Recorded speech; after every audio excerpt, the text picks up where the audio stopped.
This is 30 by 40 inch. I had to move way back, my table way back so that I could get this one in camera. I love how soft this one is. The colors are, again, all in the same family, but I didn't use any Payne's Gray this time, and I really let the light blues kind of work together with the turquoise green.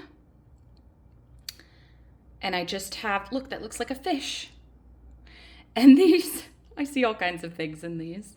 And this is my favorite little corner over here because I like a lot of contrast, but this was fun to do with a super soft palette. Not everybody likes, super big contrast. And the lacing, you can still see the lacing, but it's just much less apparent. And I like that. So I hope you enjoyed this video. Thanks for watching. Happy painting.